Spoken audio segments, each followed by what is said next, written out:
Even though passenger transport through aviation has been with us for a long time now, there's still a sense of glamour about flying. Unless you fly every week for business, getting on a plane and taking to the skies is a rare treat, and one which many people look forward to. Maybe that's why plane spotting has become a hobby. People like to watch planes taking off and coming into land, fascinated by their journeys. Any plane spotter would be horrified by the contents of this video, though.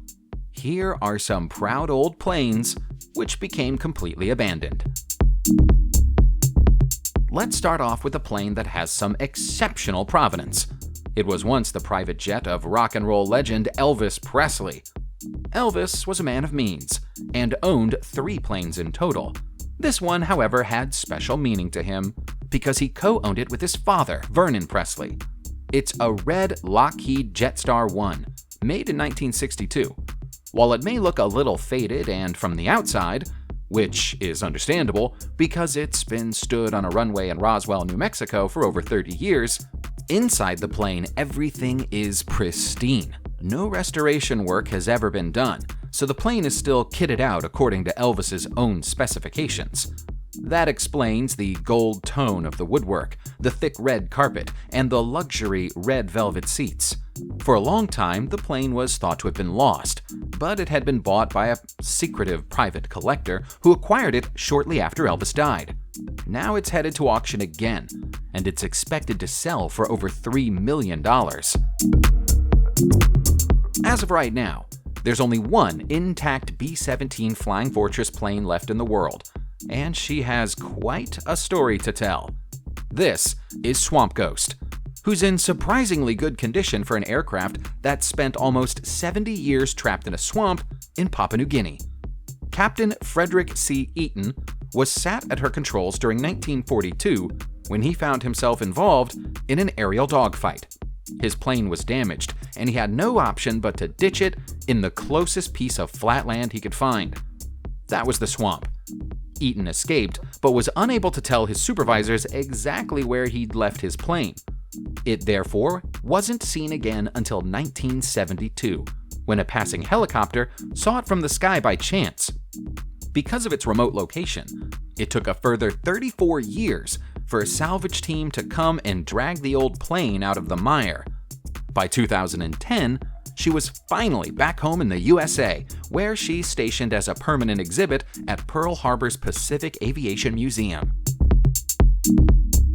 The Buran project was supposed to be the Soviet Union's answer to the American Space Shuttle project.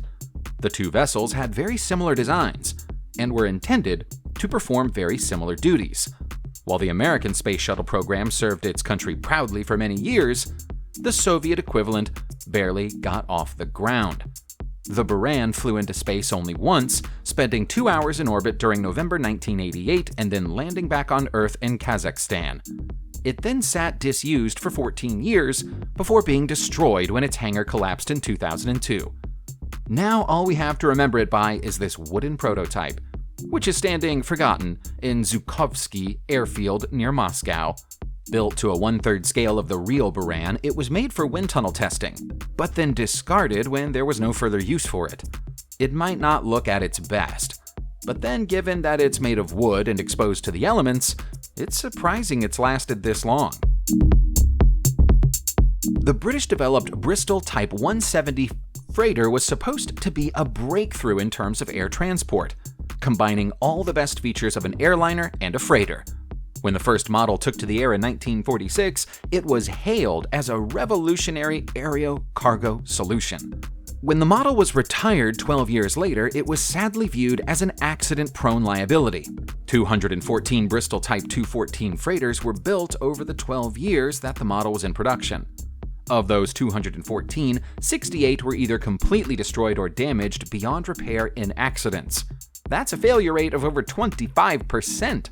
One such accident is the one we see here, which occurred in Beaver Lodge Lake in Canada on May 30th, 1956. The crew landed on the frozen lake when the left main gear broke through the ice, tipping the plane and bending the left wing. Fortunately, everyone on board was rescued, but the plane was beyond salvage. What's left of it has been here by the lakeside ever since.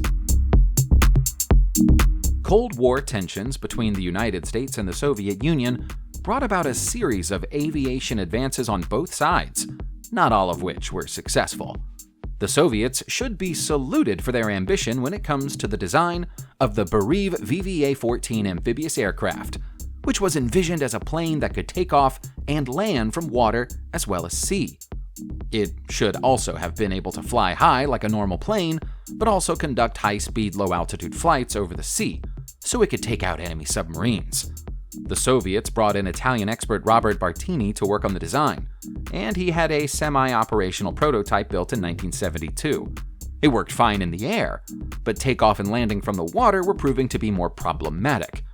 Unfortunately, Bartini passed away in 1974 before he was able to resolve the issue. Without his genius, the project was doomed, and the prototype was abandoned.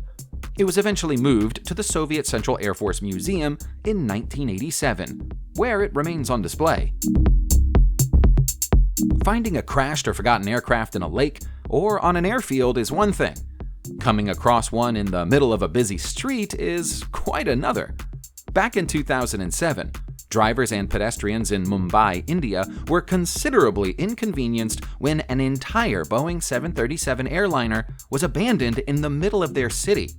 The plane had been decommissioned and was being slowly driven through the city on its way to a flight training facility when the driver took a wrong turn, realized he was lost, panicked, and then ran away. That left the plane blocking a flyover and the city with severe congestion problems. Air Sahara, which operated the plane, said that it was sold and therefore no longer their responsibility. The 75-foot fuselage of the plane was effectively trapped in situ by the driver's wrong turn and remained there for over a week. Eventually, it had to be cut into pieces and airlifted out. The flight training facility never got their delivery, and we have no idea what happened to the runaway driver. When an armed conflict between nations has come to a decisive end, there are usually pieces of the losing side's military hardware left laying around. In Iraq, after the fall of Saddam Hussein, what used to be the mighty al-Bakir Air Base was renamed Joint Base Balad when the Allied forces took control of the facility, and everything on it. There wasn't much left for them to salvage. It looked like a graveyard for wrecked MiG-23 fighter planes. Located 50 miles to the south of Baghdad, this is where Hussein ordered his planes be transported in order to avoid Allied airstrikes, and hidden as well as possible. One of them even ended up in a cemetery just north of the base. The plan didn't work. Many of the planes were struck by aerial assaults anyway, and the Allies ultimately conquered the land. When they did, the whole MiG-23 fleet was assessed, and all of them were deemed to be beyond repair. The site is now a junkyard, although many of the old planes have been spray-painted by bored American soldiers.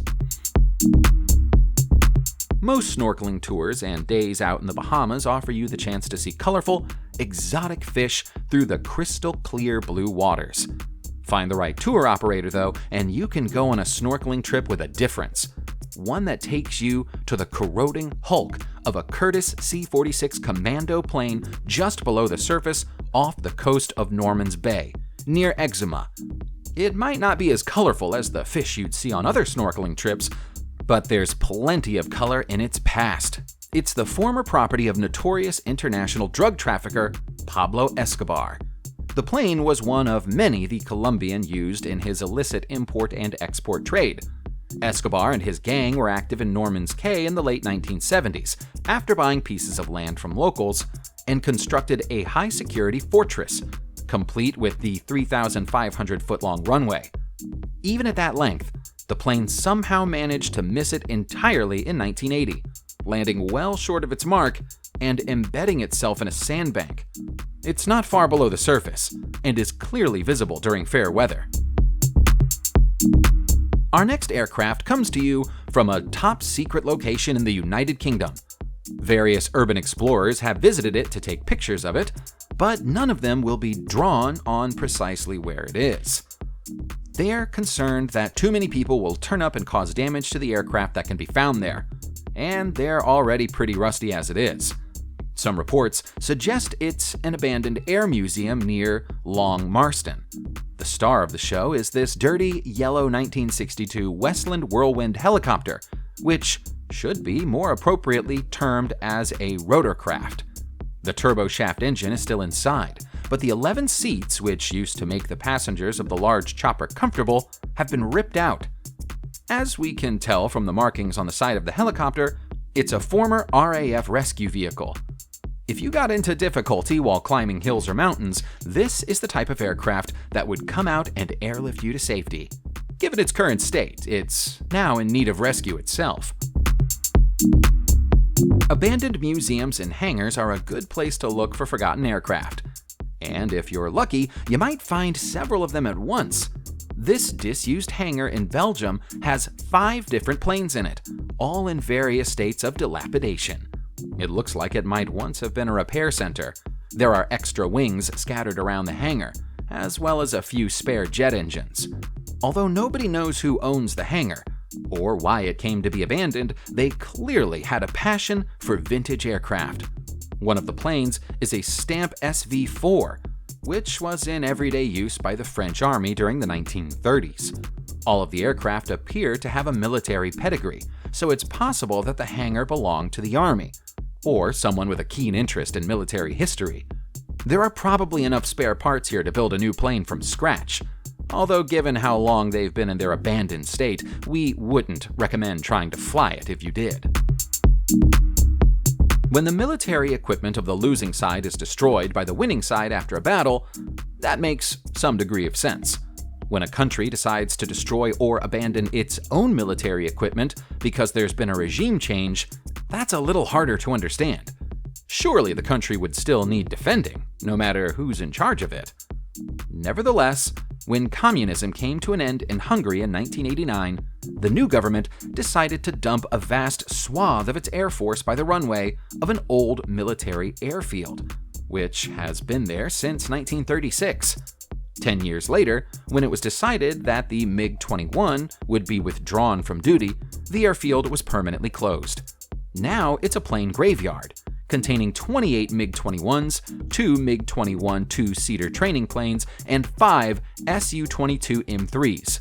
For aircraft that have stood out in the open for 20 years, they're in remarkably good condition. Elsewhere in the airfield, you'll find tanks that were in full working order before the government filled them with cement. What a strange thing to do. Out in the Saudi Arabian desert, you'll find an old PBY-5A Catalina, riddled with bullet holes, which it suffered while protecting its owners from a savage assault, and it's been there for more than 4 decades. The plane was once the property of Thomas Kendall, an American businessman who acquired it from the U.S. Navy. During the 1960s, Kendall had his purchase converted into a flying yacht, and then went on a pleasure trip around the world with his family. They landed in the Strait of Tirana on March 22, 1960, and anchored the Catalina before heading further inland to stay at a hotel. The following day, they were attacked by gunmen. They fled to their plane and tried to take off, but in their panic, they ran aground into a coral reef. As they sheltered inside the Catalina, it was hit by bullets 300 times, but miraculously avoided bursting into flames even when the fuel tanks were hit. Eventually, they were captured and interrogated by the Saudi government for unclear purposes, but set free after a complaint from the U.S. Embassy.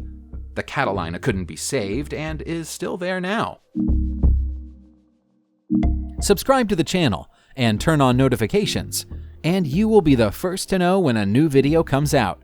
Thank you for watching, and see you soon.